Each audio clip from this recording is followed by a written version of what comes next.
Hello दोस्तों, आज हम सीखते हैं कि प्राइस की मूवमेंट किस तरीके से होती है, प्राइस किस तरीके से काम करता है, प्राइस किस तरीके से चलता है, प्राइस किस तरीके से बढ़ता है और प्राइस किस तरीके से कम होता है।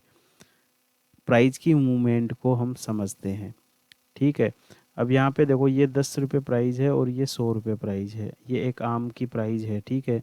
अब ये कह रहा है कि यहाँ पर आम की प्राइस को 10 रुपये से 100 रुपये तक ले जाना है। तो 10 रुपये की प्राइस को 100 रुपये तक किस तरीके से ले जाया जाता है, मतलब आम की प्राइस को किस तरीके से बढ़ाया जाता है, उसको हम समझते हैं। अब चूंकि हमने पीछे सीखा था कि प्राइस को बढ़ाना हो तो प्राइस को दो तरीके से बढ़ाया जाता है। या तो उसकी डिमांड को बढ़ा दो या उसकी सप्लाई को कम कर दो। ठीक है। इन दोनों में से कोई भी कर लो या दोनों करो। जब हम मार्केट में जाते हैं तो ये दोनों तरीके एक ही समय पर एक साथ काम करते हैं, जिसकी वजह से प्राइस बढ़ती है। जब हम मार्केट में जाते हैं तो डिमांड भी बढ़ती है और सप्लाई भी कम कर होती है। ठीक है। दोनों चीज़ एक साथ होती हैं और इन दोनों की वजह से प्राइस बढ़ती है। ऐसे में मार्केट में बहुत सारे बायर आ जाते हैं। क्योंकि ऐसे में बहुत सारे मार्केट में बायर आ जाते हैं तो क्या हो रहा है, डिमांड बढ़ रही है। ठीक है। जो सेलर होते हैं उनको वो महंगी महंगी प्राइस ऑफर देकर ललचाते हैं। अब यहाँ पे कोई ना कोई सेलर होगा। ठीक है। अब मुझे ये करंट प्राइस 10 रुपये है। अब यहाँ पे कोई बायर आया, वो बोलता है कि भाई सेलर 11 रुपये में मैं खरीदना चाहता हूँ, आम तू बेच दे। अब भाई सेलर क्यों नहीं बेचेगा, वो तो महंगे में बेचना चाहेगा। भाई 10 रुपये में इतनी देर से बेच रहा था, कोई इसको 11 रुपये में बाय करने के लिए आया है तो वो क्यों नहीं बेचेगा, वो 11 रुपये में उसको बेच देगा। तो इस तरह से प्राइस को ललचाते हैं। और सेलर लालच के मारे, अब सेलर है वो लालच के मारे महंगी प्राइस में सेल करता जाता है और इस तरीके से प्राइस बढ़ती है। इसको हम एक एग्जाम्पल के साथ समझते हैं। अब यहाँ पे देखो, प्राइस को कैसे बढ़ाया जाता है। ठीक है। यहाँ पर आम की प्राइस को 10 रुपये से 100 रुपये तक लेकर जाना है। ठीक है। अब ए से लेकर जे तक ये सेलर हैं। ठीक है। और ये 10 रुपये, 20 रुपये, 30 रुपये, ये है प्राइस रुपए में। और ये है क्वांटिटी, आमों की क्वांटिटी, 24 आम, 18 आम, 40 आम। ठीक है। अब ये जो ए है, ए 10 रुपये पर 20 आम सेल करना चाहता है। ये जो बी है वो 20 रुपये पर 35 आम सेल करना चाहता है। ये जो सी है वो 30 रुपये पर 27 आम सेल करना चाहता है। इसी तरीके से जो जे है वो 100 रुपये पर 24 आम सेल करना चाहता है। अब ये जो टोटल आम यहाँ पर हैं वो 300 आम है। जब इनको टोटल करेंगे तो ये 300 आम है जिनकी अलग अलग प्राइस है। ठीक है। अब यहाँ पर राम है जो 500 आम खरीदना चाहता है, लेकिन आम यहाँ पे कितने अवेलेबल हैं, 300 ही। ठीक है। और इसको खरीदने कितने हैं, 500।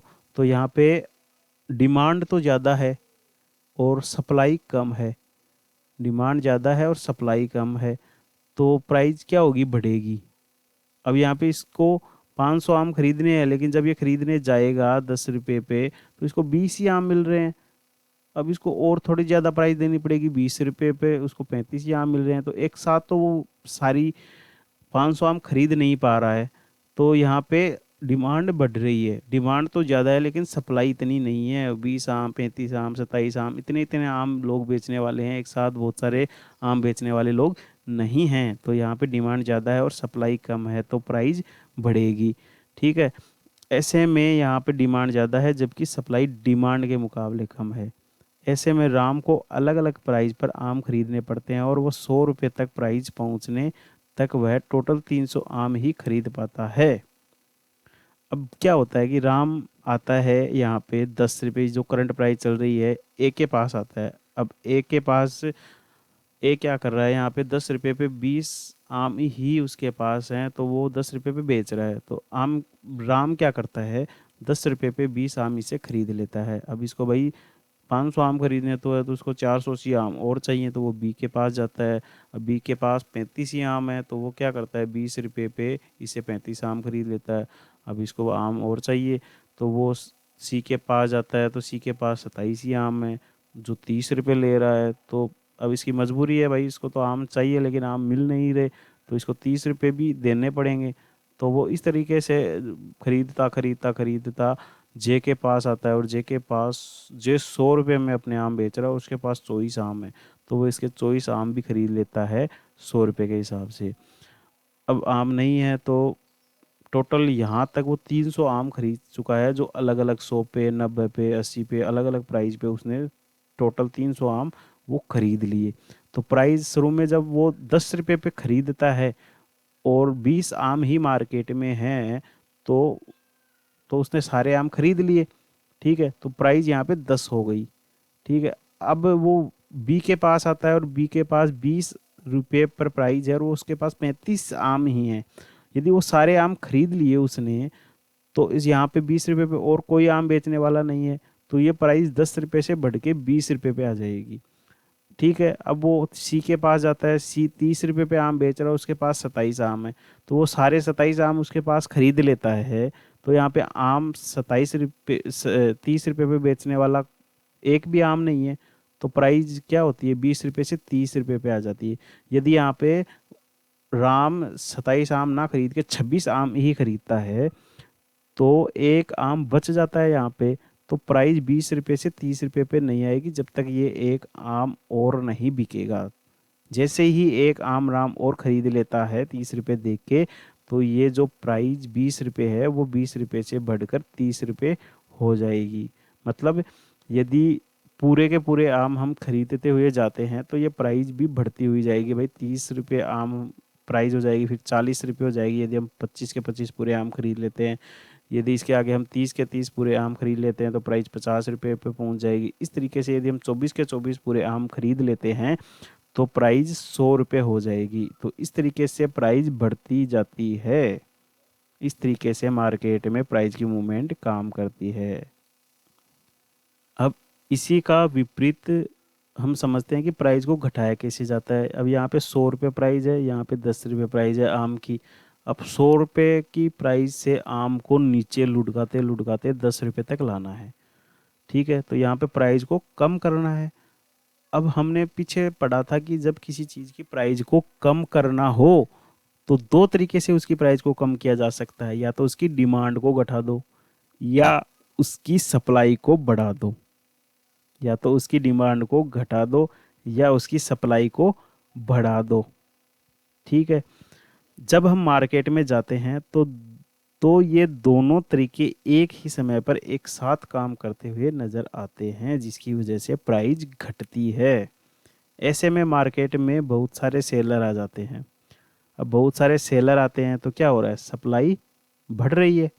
अब बहुत सारे सेलर आ जाते हैं जो बायर को सस्ती सस्ती प्राइस ऑफर करते हैं। अब 100 रुपये पे यहाँ पे कोई सेलर है। ठीक है, अब वो सेलर क्या होता है कि 90 रुपये पे सेल कर देता है आम। भाई सेलर है वो 100 रुपये पे सेल ना करके सस्ते में सेल करता है 90 रुपये में।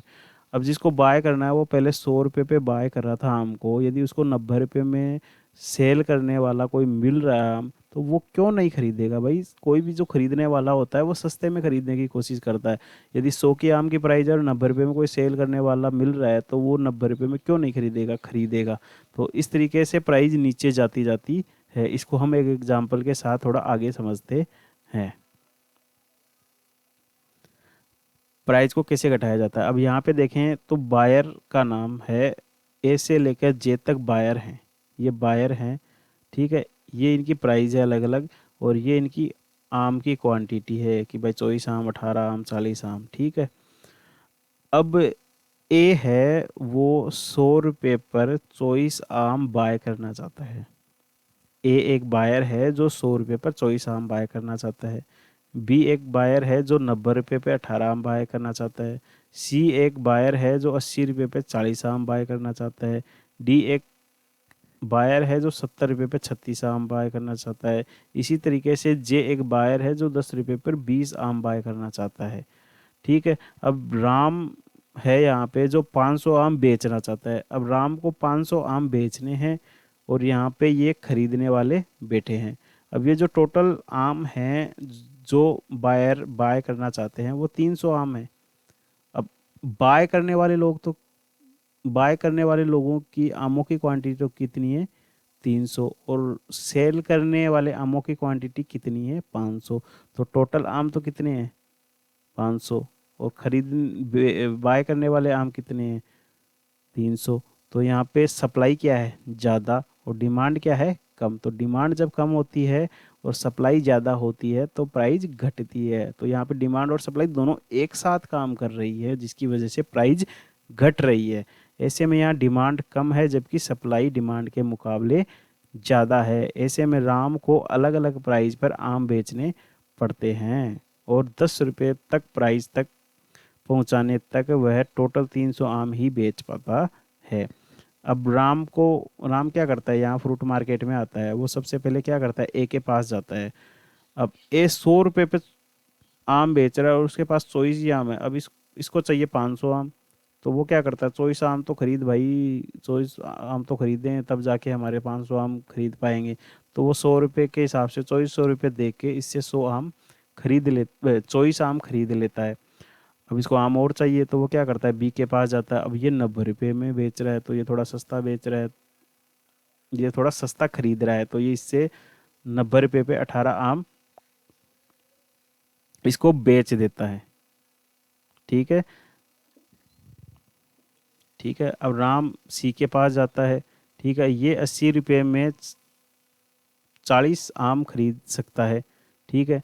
तो राम क्या करता है? सी को 80 रुपये के हिसाब से 40 आम बेच देता है और ये 40 आम खरीद लेता है। तो इस तरीके से वो जाते जाते जाते 10 रुपये तक चला जाता है, और 10 रुपये पे भी वो आम 20 आम बेचता है, जो 20 आम खरीदता है 10 रुपये पे। तो वो टोटल 300 आम बेच पाता है, जो अलग अलग प्राइस के हिसाब से वो बेचता है। तो वो 100 रुपये से चलता चलता चलता 10 रुपये तक आ जाता है, और वो प्राइस को 10 रुपये तक ले आता है। इस तरीके से प्राइस डाउन होती जाती है। तो इस तरीके से पूरा प्राइस का मूवमेंट काम करता है, इस तरीके से प्राइस चलती है, इस तरीके से प्राइस का मूवमेंट होता है। ठीक है, आगे हम और भी नई नई चीज़ें सीखेंगे। थैंक यू, धन्यवाद। सब्सक्राइब करें, लाइक करें, कमेंट करें।